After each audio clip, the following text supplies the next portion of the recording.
All right. So what I really wanted to do here today, one of the things that I wanted to make sure that I did today is talk to folks about Eventide. Now, a little bit of backstory before we get going. Eventide originally started out as a first edition adventure, and it was called Edge of Eventide. And my thought behind this adventure was that it would be an adventure where the characters were provided, and it would be something, a bit of an experience. The entire thought behind it was, this is an experiential game. It's not about creating your own characters and going off and having wacky adventures. It's about you crawling into the skin of this character and experiencing an adventure that was written specifically for them. That's a big thing in my play style, in my style as a GM, is kind of making the game reflective of the characters. And I realized that that's not something that everybody does. That's not something that everybody gets a chance to experience. And I wanted to write an adventure that made that kind of manifest, right? Gave you all a chance to experience kind of an adventure where your characters and their actions were central and had a deep and meaningful impact. That's not to say you don't get that in a home game. I don't want to knock home GMs. A lot of them are amazing folk. But what very easily happens is you're playing a published adventure, or you're playing a module that your GM wants to really see through the end, and it's really kind of about that adventure. That doesn't mean that you know, good and skilled GMs don't work in subplots and stuff, but that's not always going to be the case, and it's not always going to take center stage, and you always kind of feel like it's just something that's kind of tacked on. I don't want to do that. So that's where Edge of Eventide started. But as I was building this adventure, I realized I needed my own kind of base neutral setting and some base neutral assumptions about the world, and it kind of became this big thing. And I started building it by creating a Patreon. So I have a Patreon, and it's patreon.com/Jason Bulmahn, where I only charge people based on posts, and I've never posted.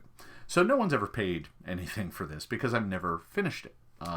I kind of kept tinkering with it, and it kind of became this kind of just offside hobby for me, where I would play around with it a bit and then put it aside.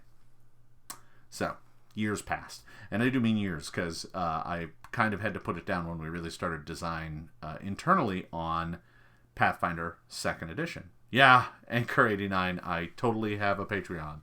As a matter of fact, I'm tempted to just pull up, let me make sure I've got it here.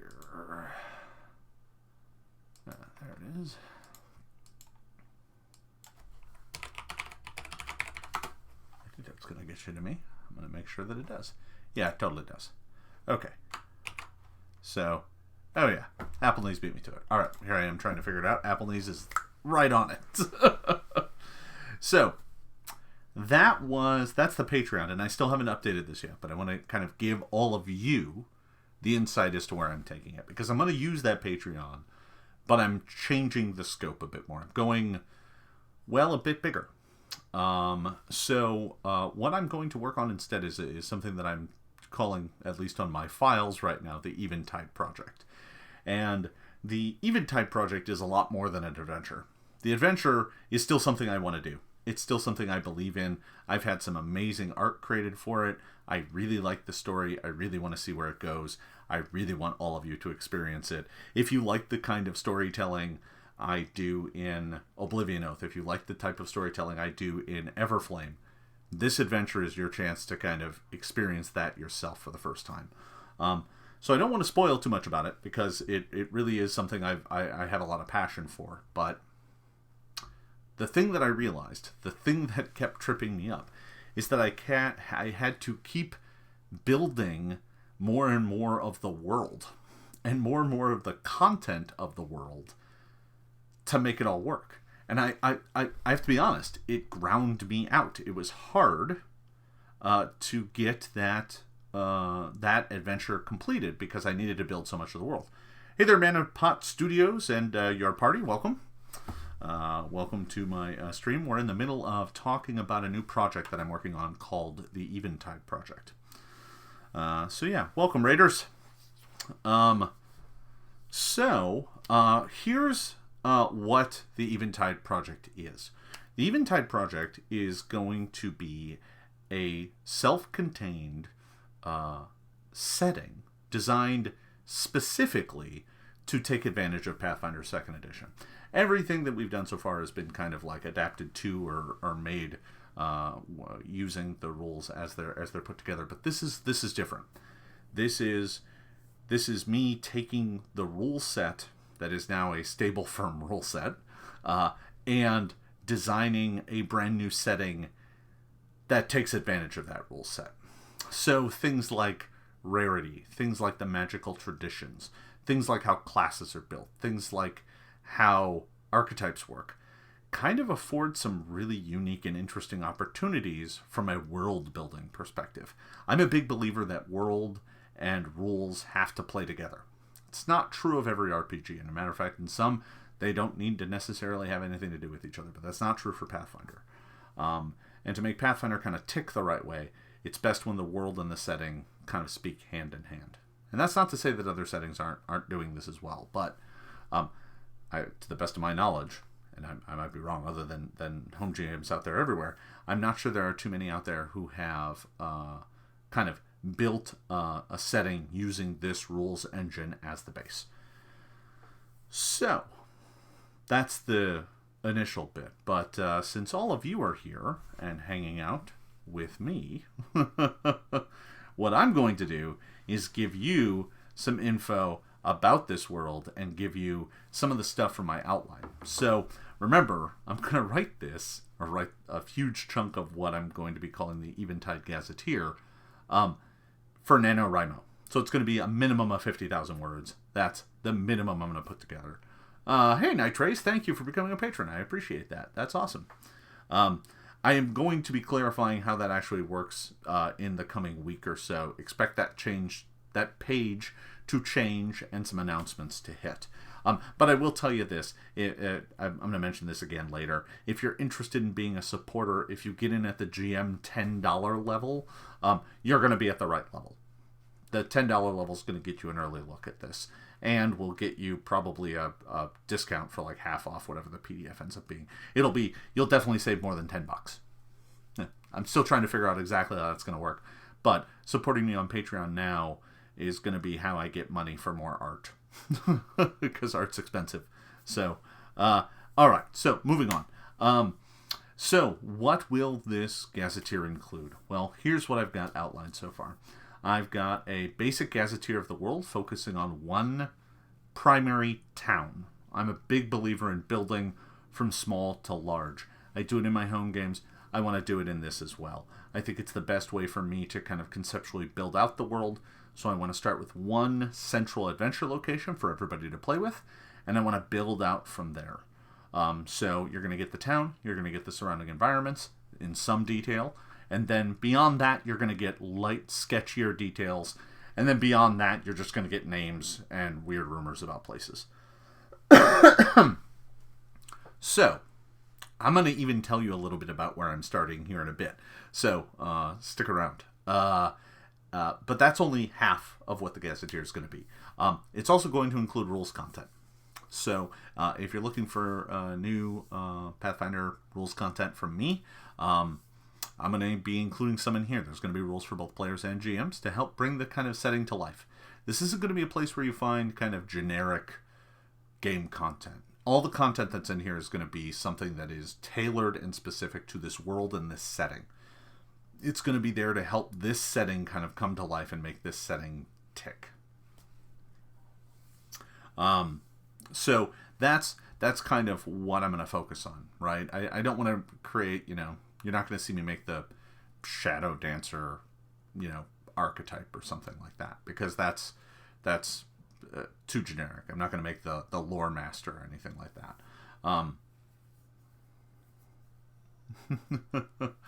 Are there going to be goblins and good goblin gods? There might be. I don't know. We'll see. So let's move on. Let's talk about how it's going to use the rules a little bit. I just want to give you a sense of what I'm playing with the rules. So when it comes to the rules of the game, I'm going to be building the world using the new tools of Pathfinder 2nd Edition. So I'm going to play around with the rarities of some common elements in the game, including some ancestries, some classes, some monsters, and more. That allows me to flavor the world in the way that is expressive of what the world is, right? So there are going to be a lot of changes to kind of how some things are presented. Now, my job isn't to... I see some folks asking, are there going to be orcs? Well, there'll be orcs when Pathfinder puts out orcs. I'm not going to try and beat my day job to putting out orcs as an ancestry. What I'm going to do is assume that orcs are a thing, and if orcs become a player in Pathfinder, then they'll become a player here. What I'm not going to do is try and beat them to the punch. That's not going to work. So what I'm going to do instead is build rules and content that speak specifically to the concept of the setting, and you're going to get a sense of that here in just a bit. So hang tight. Let me give you an example of one thing. Yeah, see, Anchor, that's the one thing I don't want to do. I don't want to be competing with my day job. I'm gonna let Paizo and what I'm doing there put out orcs and kobolds and Tengu and all sorts of cool stuff. That's their job. That's my job during the day. This is about me creating a setting that's kind of intrinsically different than kind of the ordinary baseline fantasy assumptions, if that makes sense. So, primarily, this is here just so that I kind of have had a bunch of campaign ideas boiling around now for quite some time. And a lot of them have kind of coalesced. I had one Eureka moment, and you're going to get a sense of what that is here in just a minute, that kind of brought the whole thing together and snapped it together into one cohesive idea. I don't know if I'm going to be turning a lot of tropes on their heads, Anchor. I think that might be a step too far. I think what I'm going to be doing instead is playing with some of them in interesting ways. Let me tell you a bit. Oh, sorry. Before I get to that, let me give you an explanation. I mentioned that I'm going to be messing with some of the common elements of the core, including some ancestries and classes and stuff. One example of that is that druids are rare. There are next to no druids in the Eventide setting. So if druid's your favorite class, that's not going to be great. That doesn't mean you can't play one, but it does mean that druids are extremely rare. So you're not going to see a lot of druids in Eventide. There are reasons for this, and you'll get to kind of piece some of that out as you go along. So, what can I tell you about the world? And I'm going to call it the world of Eventide. That's not technically the world's name. That's the name of the setting. At its heart, the world of Eventide is fading. The shift was first noticed about 900 years ago by a scholar by the name of Arvanis, who noticed in his studies that there was a subtle change in the magic of the world. Over the next 50 years, he cataloged and investigated these changes. He used a lot of his own personal magic and resources to kind of pry into the nature of what was going on, to try and figure out what was happening. He was a hermit mostly, and few in the modern era have ever even heard of him, because he's faded away. After a lifetime of study, he literally spent 50 years, his entire life, studying this problem. He finally uncovered the truth. He came to realize what was happening. After writing it down in a seminal work, his life's work, called The 7 Truths, he created one copy of this book.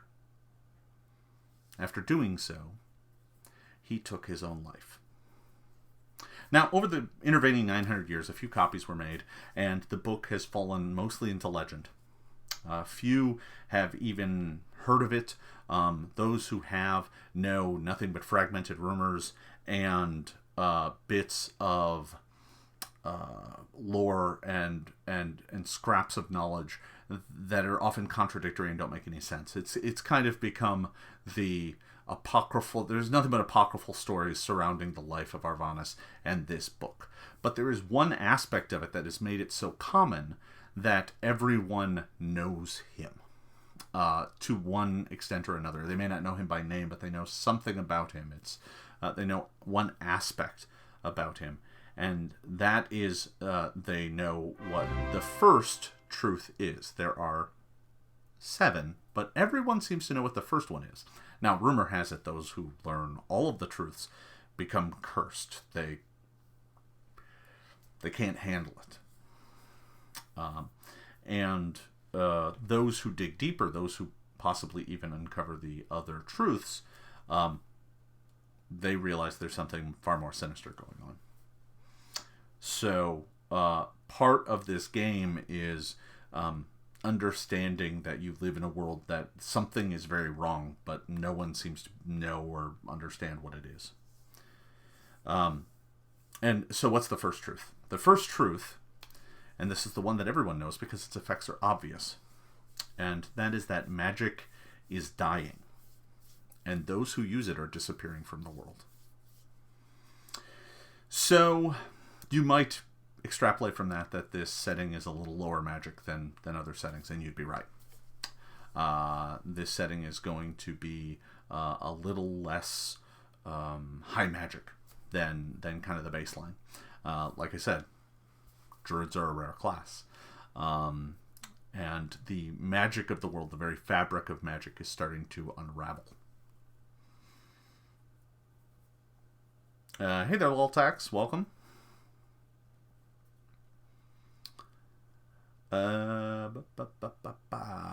Kafa, no, the seventh truth is not you, not Nicholson screaming, "You can't handle the truth" at you. That's not it, no. All right, Mahmoud. I will try to remember that, but I'm going to be honest with you. I'm going to forget it a lot. I'm sorry. I'm really terrible with names. But welcome. So, what are the other 6 truths of Eventide? Well, you're going to have to find out. And I guarantee you, it's not quite going to be what you expect. So, that's kind of what I'm playing around with now. What's a Pathfinder? Pathfinder is a role-playing game. Tabletop role-playing game. Yeah. So, let me see something here. There it is. Okay, cool. Yeah, no worries. So, let me tell you a bit more about the world. I said I'm going to focus on one town. And the town that I'm going to be setting on is a small town called Wormbone. It's a very small village set in the Iskar Valley, and is the lone bastion of civilization in what was once a thriving elven kingdom that has since fallen into ruin. It is WYRM. So, funny enough, it is called Wormbone because in the center of town there is the skeleton, the fossilized skeleton of a dead dragon draped over the tower of a wizard. This happened hundreds and hundreds of years ago. The dragon came flying into town and died. It wasn't killed, although there are people in town who believe that it was. It, according to most, came into town and just died. So this small town, Wormbone, is kind of set in the middle of a bunch of overgrown elven ruins, surrounded by poorly maintained roads that lead to other city-states and other small kingdoms. This isn't the kind of place where all portions of the map are owned by various kingdoms. In fact, Wormbone really only controls the area around that, and beyond that, it's just wilderness. No one owns that.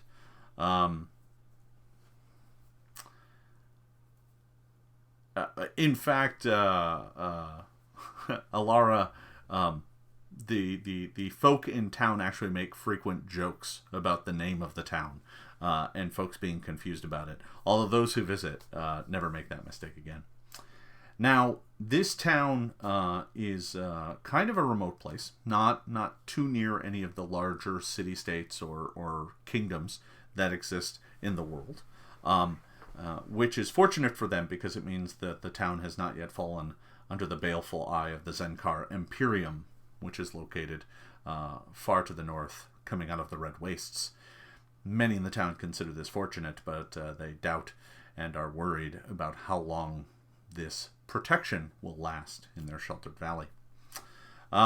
So what I'm going to be doing is providing a kind of a complete gazetteer of the town of Wormbone. You're going to get to know its people, its shops, its the mentors in town who will give you your first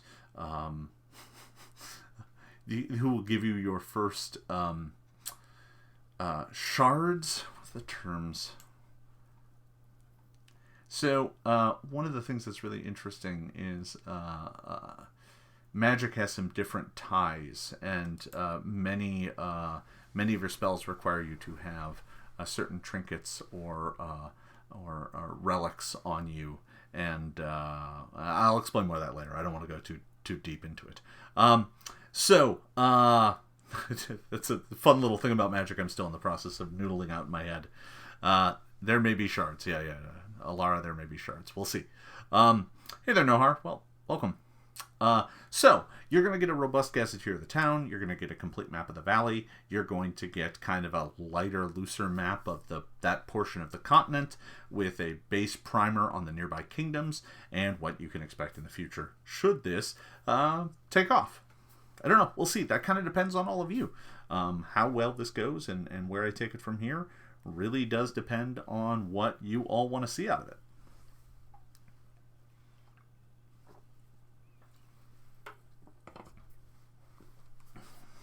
So, that's the Gazetteer. You're going to get a sense of the history of the world. You're going to get a sense of the small town of Wormbone. You're going to get information about the valley. You're going to get information about the nearby settlements and kingdoms. And then you're going to get a broader kind of light strokes pass on some of the larger, bigger players in the region. What I really like... Druids are not roar, they're rare.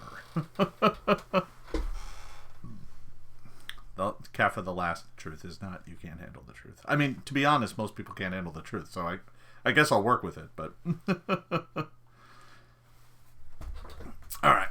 So what can you expect from the rules of the game? Because this is going to be both Gazetteer and rules, because I firmly believe that you need both to have a setting that really sings.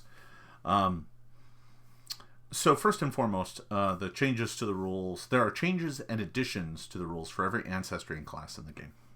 Every single one of them is going to get something new and interesting to play with. There will also be new backgrounds tied specifically to the world of Eventide. Now, there will be some new archetypes. There will be some new spells. There will be some new magic items as well. I expect that the rules portion of this will be roughly a third to half of the entire document, depending on how this plays out. Right now, I'm kind of in that, here's a bunch of stuff in an outline, because I can't start writing until Friday. So that's where we're going to be. So... but of course, don't think I'm going to leave GMs out of this either. There's going to be new monsters. There's going to be plenty of plot hooks and story pieces for them to work with. There's going to be some adventure ideas. And to be honest, depending on how my word count goes out, I may even write a short primer adventure for the game. Just to have something in there. Just to give you a taste of what the game and what the setting is all about. Something really iconic for the setting.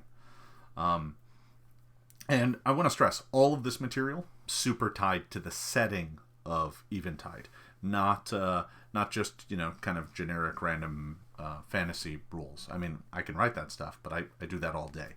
So for this, I want it to really be tied to the world and the setting itself. I want every choice in there to be something that says, this is where my character's from.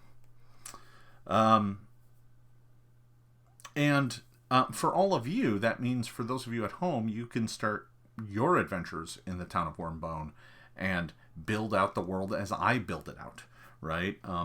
I think, what I'm probably going to do, assuming this is successful and assuming folks really like it, is I am going to slowly build out a broader and broader setting, adding more rules, adding more areas to play based on where you want to go and based on what you want to do.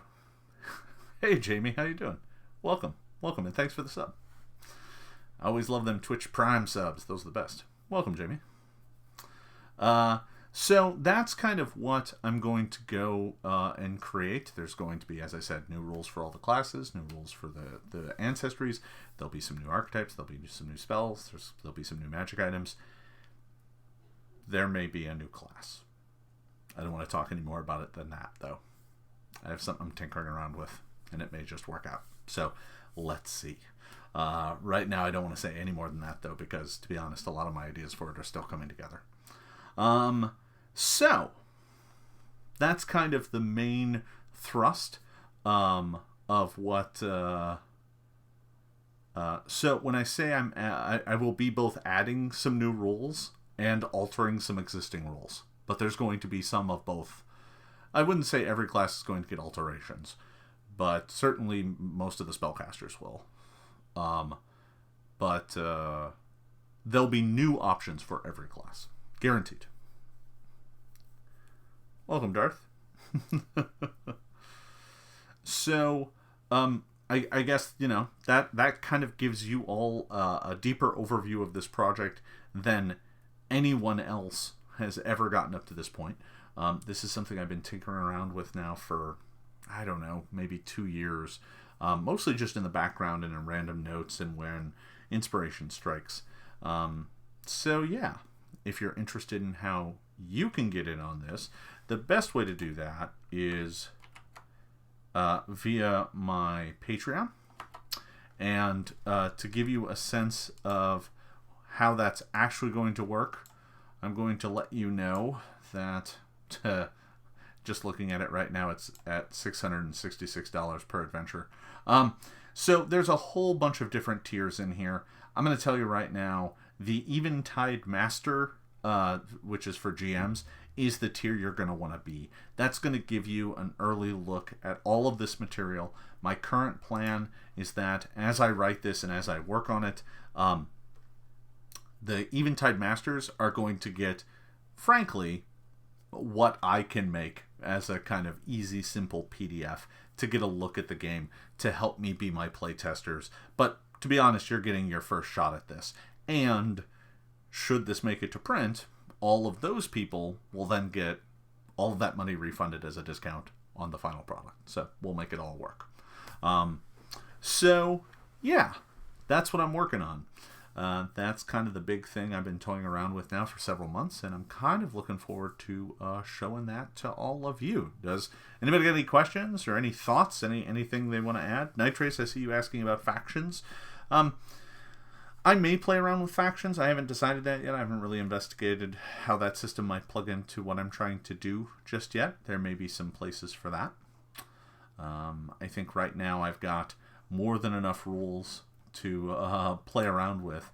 In fact, looking at my, I have a rules outline that I'm staring at right now, and the rules outline itself, and this is just the outline, is a page and a half long.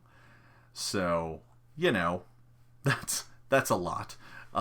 The setting outline is even longer. So it's all coming together. But most importantly, it all starts being written this Friday. So what I'm probably also going to do is, for those who are members of the Patreon, I'm going to connect my Patreon to my Discord.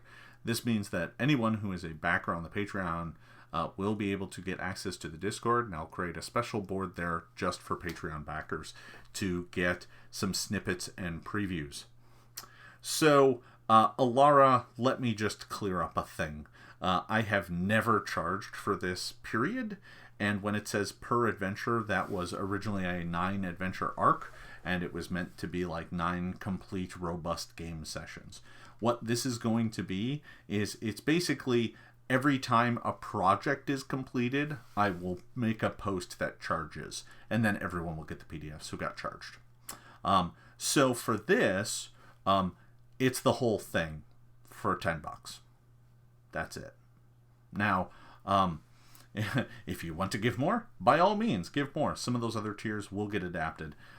Right now, I'm saying if you just want to put a placeholder on it, the $10 placeholder is where you want to be. Anything else I build onto it later, I will be altering that page to reflect this new change in the project. I just haven't had time to do it yet. Cafe it was. You are correct. It was when that came together that everything snapped into place. Thank you, Darth. I appreciate that. And mind you, all of the money's just going to go into getting initial art, because fundamentally, if I try and make this sort of thing, what I'm probably going to try and do is find a way to crowdfund the printing of it and the full art and budget of it, because, to be honest, to make a high quality, nice looking book these days costs several $1,000s. So I just don't have that sitting around. I'm trying to buy a new car. So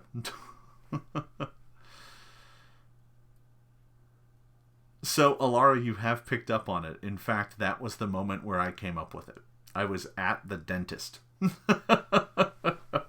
I was literally sitting in the dentist chair, getting my teeth cleaned, and the idea popped into my head about how to tie all these disparate elements together. So, it wasn't that it was like a eureka moment. Yes, now I have the last idea I needed. It was just, I didn't have an idea to tie everything together. And this allowed me to do so in a way that worked. So, tooth familiar. Yeah, basically. So it had nothing to do with the dentist itself. It just had to do with that kind of, dead time when you're sitting at a dentist, staring at the ceiling, waiting for it to be over while someone scrapes at your teeth. Right? It's Princess Breehammer, you did. I'm afraid so. But you can always watch this episode again. The first, 30, 40 minutes of it are going to give you kind of everything you need.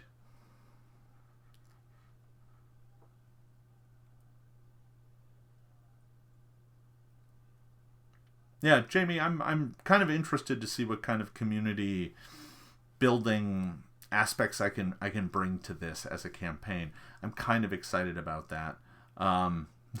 Staring at fluorescent lights must be my muse. I don't think so. But what I am going to do is throughout this process is I'm going to be using this stream on occasion to talk about elements, to show off some stuff, and to just play around with some elements of the game. One of the first things I'll probably do is a conversion of some of the few pieces I did actually build for the initial adventure.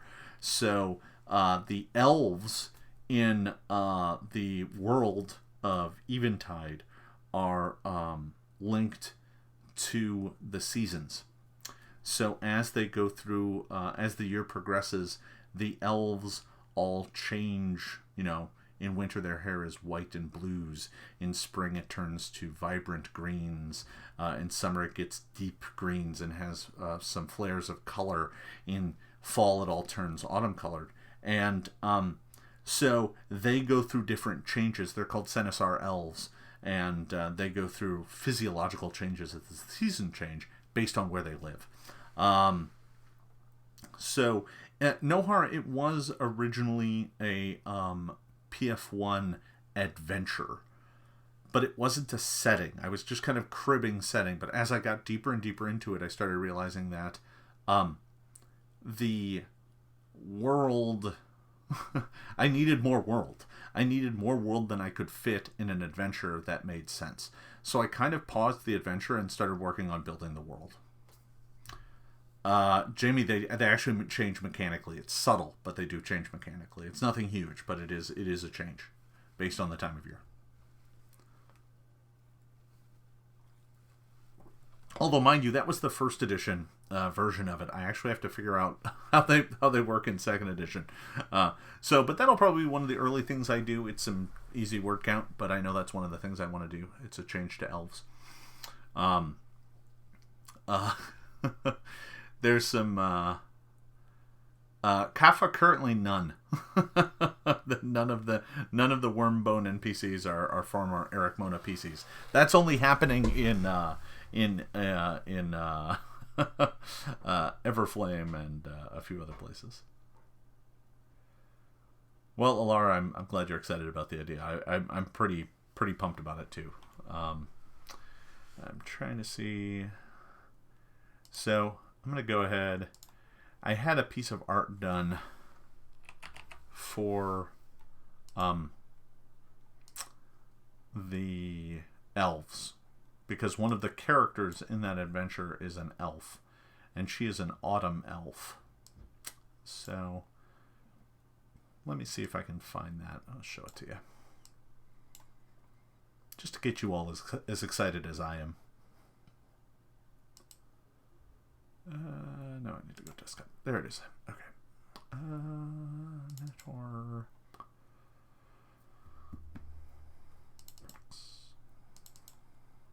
There it is.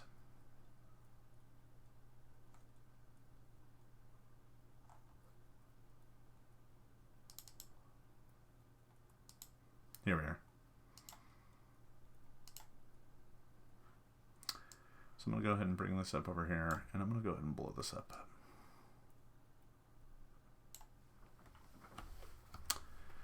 So that's what the elves in our world kind of looked like, in Eventide look like. You can see she is in autumn. So her hair has gone to kind of an auburn shade. She is a cleric.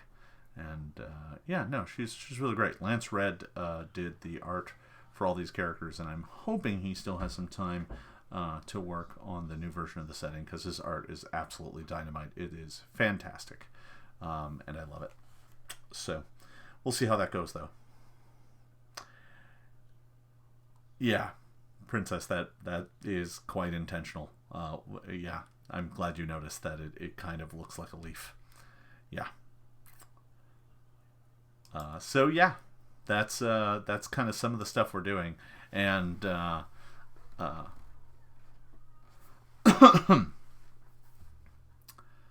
so yeah, I'm having a lot of fun with it, and I'm kind of interested to see where it goes, and I hope you will all join me in this kind of epic adventure. So I think that's about all I got.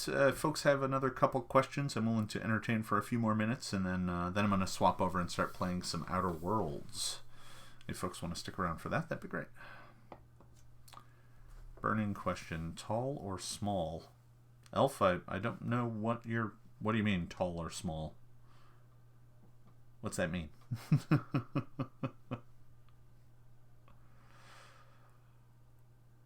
Wait, you talking about my hair, or you talking about Leilania, the elf?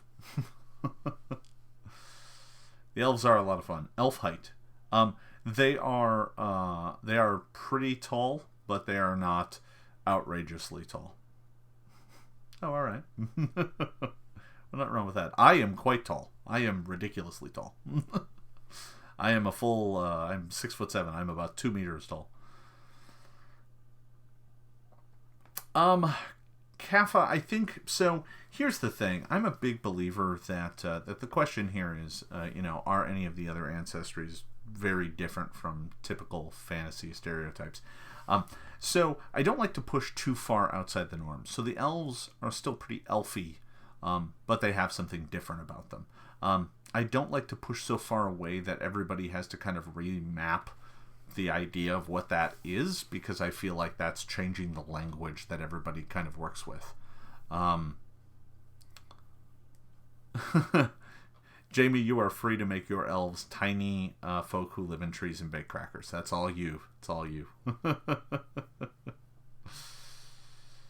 So, yeah, no, everybody feels like a dwarf next to me. By Francida, but that's pretty normal. So, yeah. So when it comes to the other ancestries in the game, they're not. They're different in some ways, but they're most of their changes are not too radical. I would say that of all of them, humans are the most predictably baseline. But that's not really a surprise. Dwarves have some interesting alterations to them. I think halflings are actually pretty baseline. Gnomes are kind of weird. Gnomes have a problem, but yeah, there may be, along with the new class, there may be a new ancestry as well. I'm still playing around with how those two concepts fit into everything. So, Apple News. That is a fun-filled question, and I'm not going to answer it any more than to say, I'm not punishing bards at all. Not in the slightest. It's true. It's absolutely true. And that is the one thing about the truths as well. That's the fun part. They are absolutely true. They are called truths.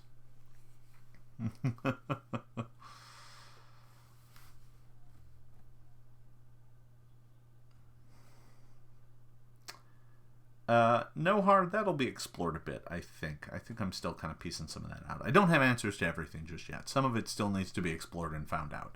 I have answers to a lot of things, but I don't have answers to everything, primarily just because there is so much work still to be done. Like, I've kind of focused on some of the bigger concept shifts, some of the bigger world changes, some of the bigger story pieces to kind of bring it all together. But what I haven't done is kind of filed into the nitty-gritty on every single ancestry, every single class. There just hasn't been time.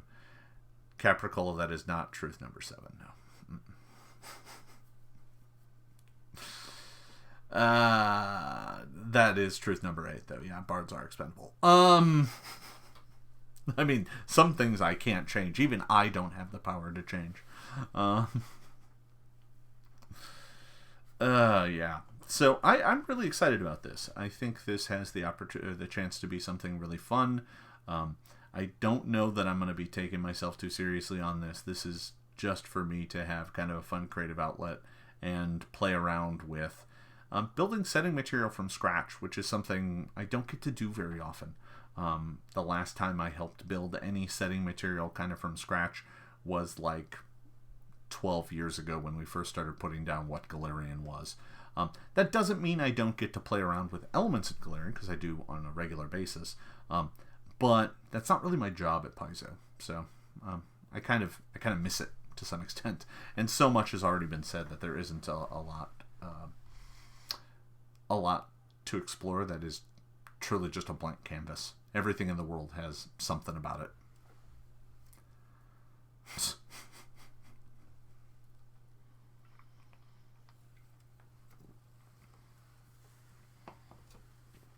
Alara, I don't know that it's going to be gnome hate. That's not it.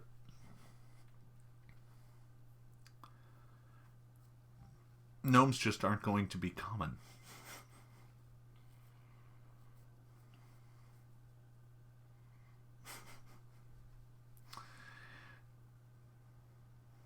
Yeah. No. There are only 7 truths. There is not 11 truths. No. I don't hate bards at all. I like to pretend that I hate bards because I know it drives bard players mad with rage. They're very sensitive bard players. I mean, I can understand their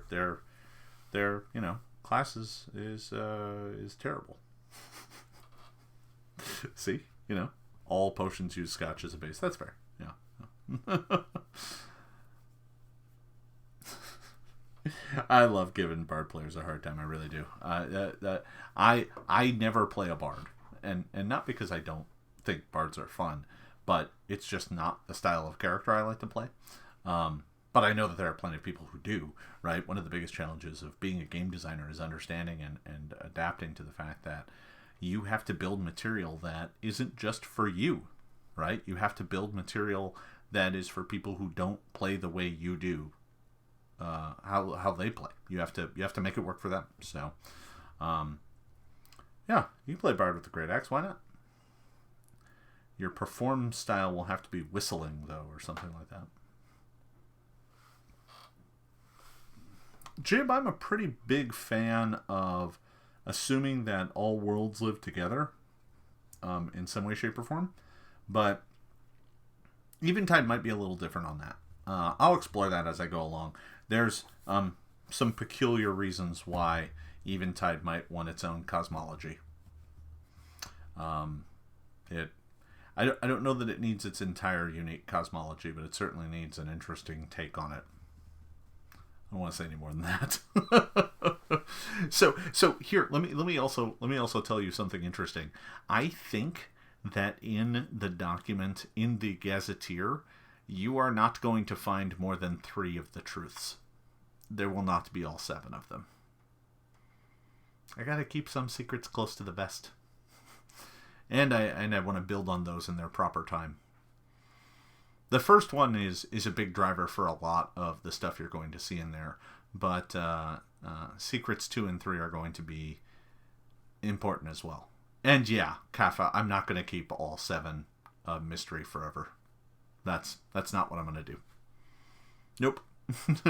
So, 1, 2, and 3, I think, looking at my list, I think 1, 2, and 3 will be in the Gazetteer. And 1 being the one that most people know.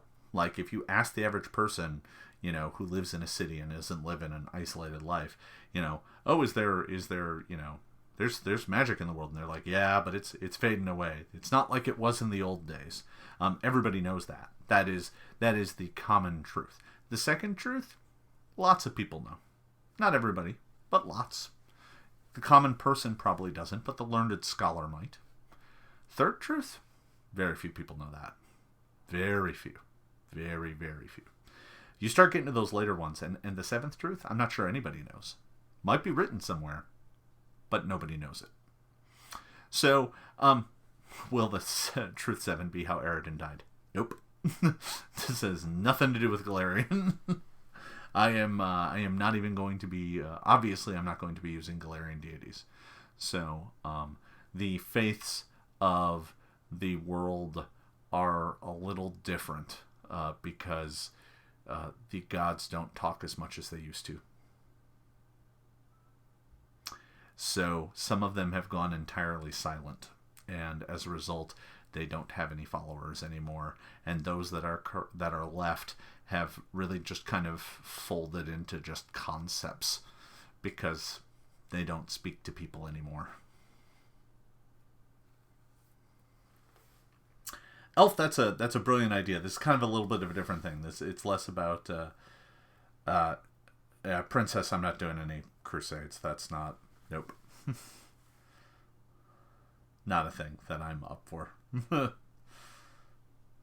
Oh, they still grant spells, but kind of.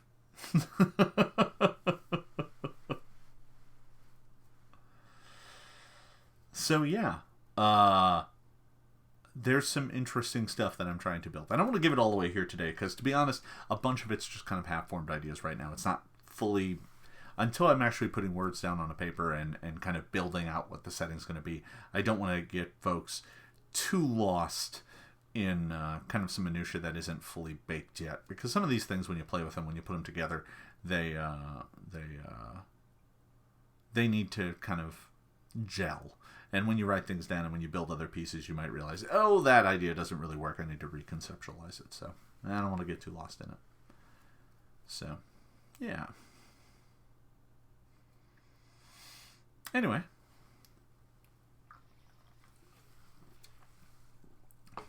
That is the Eventide project.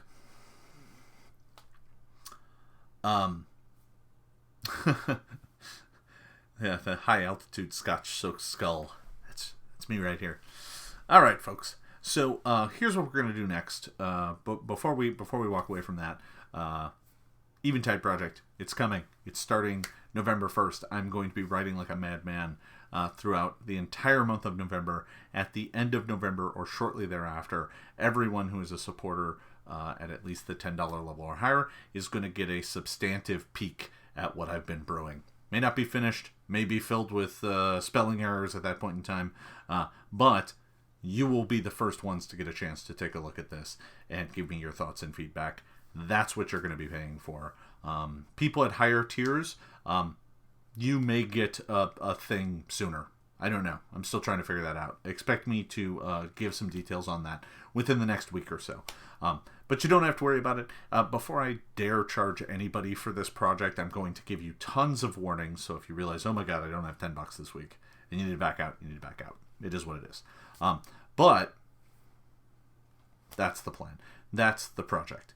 So I hope you are all as excited about it as I am. I'm going to be talking about it a lot in the next month. I'm going to show off some of that other art that I have, some of which will make it into this process. Other bits I'm probably going to have to order, and I won't see that for months and months and months.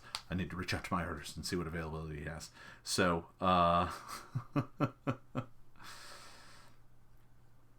yeah, that's the thing, Kappa. I get to the dentist and I finally get enough oxygen to think straight. So, all right, folks, I'm going to take a very brief break. I'm going to go and get myself another beverage. And when I come back, we are going to play some Outer Worlds. So stay tuned, everybody. We will see you in just a moment.